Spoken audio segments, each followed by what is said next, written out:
तो अगर काम के बिहाफ पे बात किया जाए तो भारतीय जनता पार्टी के सभी पार्षदों ने बहुत अच्छा काम किया। हॉस्पिटल को बेटर किया, एजुकेशन बेटर की, और जो सैनिटेशन सिस्टम था यहाँ का उसको बेहतर किया। आई थिंक इसी को कंसिडर करते हुए डिफेंस मिनिस्ट्री ने डिसीजन लिया होगा कि अब कैंटोनमेंट्स के चुनाव करा देने चाहिए।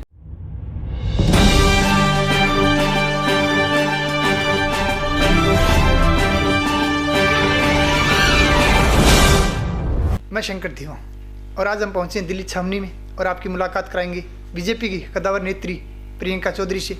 छावनी में आगामी चुनाव पे बातचीत करेंगे। मैडम जी नमस्कार। नमस्कार।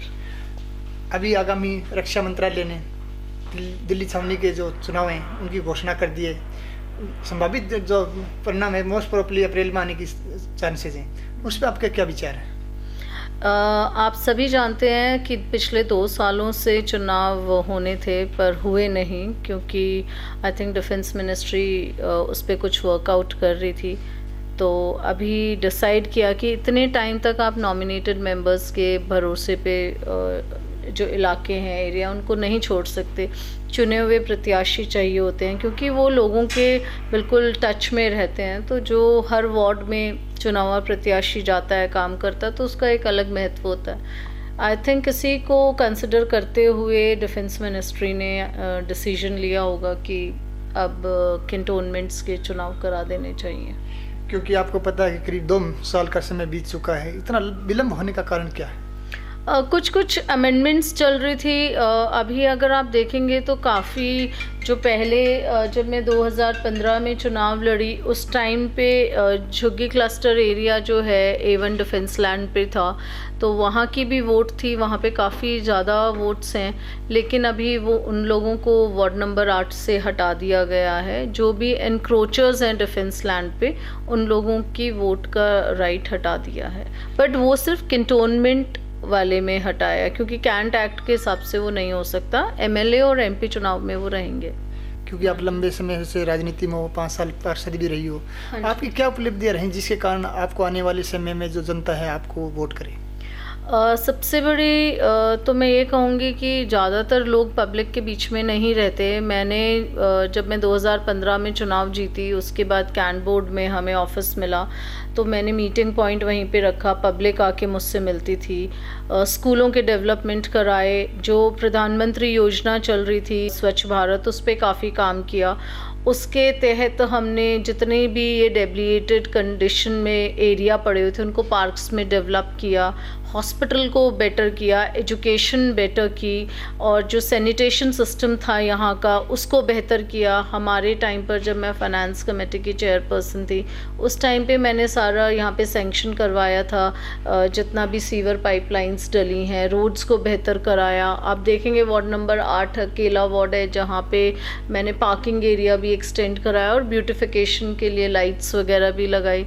तो आई थिंक एक पार्षद के हिसाब से जितना काम कर सकती थी और वो करा, लोगों की नौकरियां लगवाई।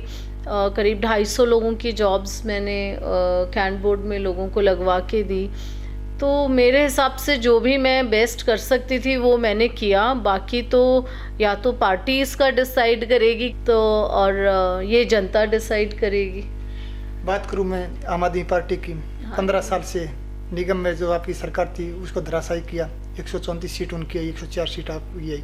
अभी छावनी के जो चुनाव में उन पे आम आदमी पार्टी का कितना असर मानती है आप? देखिए, आम आदमी पार्टी जब पहले थी, अब जाहिर सी बात है कि MCD में उनकी वोट्स आई हैं, उनकी सीटें ज़्यादा आई हैं।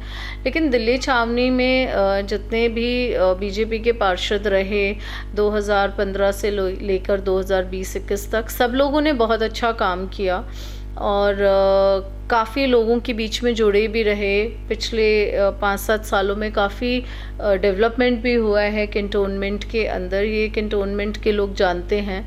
तो अगर काम के बिहाफ पे बात किया जाए तो भारतीय जनता पार्टी के सभी पार्षदों ने बहुत अच्छा काम किया। यदि आप दोबारा यदि चुन के आती हैं तो आप किन मुद्दों पर आप उम्मीद करते हैं कि BJP आपको टिकट दे और जनता की भलाई के लिए आप काम करो? मेरे ख्याल से देखिए, जो कैंटोनमेंट एरिया है वो MCD से थोड़ा अलग है। तो कैंटोनमेंट के जो मैंने एरियाज़ में काम किया है उनको और बेहतर बनाना चाहूँगी, और जो कुछ कम्युनिटी सेंटर्स थे उनको भी मैंने सेंट्रलाइज्ड एसी के कंसेप्ट पर लेकर आई। अगर कुछ आधे अधूरे काम जो रह गए थे समय को देखते हुए, कोरोना भी आया तो हम लोगों का जो आइडियली हमें टाइम मिला 15, 16, 17, 18, 19, उसके बाद कोरोना ही शुरू हो गया था।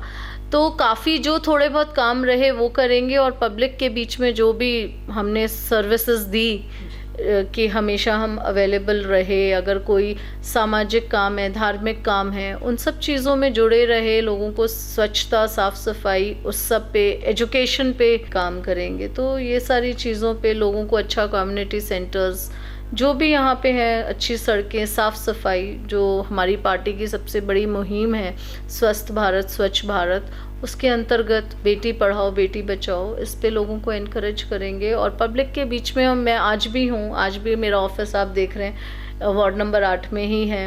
यहाँ पर भी मैंने अपने एरिया के, कैंट एरिया के कुछ लोग काम भी कर रहे हैं। तो जो बेहतर बेस्ट होगा वो करेंगे, और बाकी तो जनता ने पहले भी आशीर्वाद दिया था। अगर जनता को लगता है मैंने इतने साल सही में काम किया है जेन्युइन तरीके से, तो वो ही डिसाइड करेंगे कि वो मेरे लिए क्या डिसीजन लेते हैं।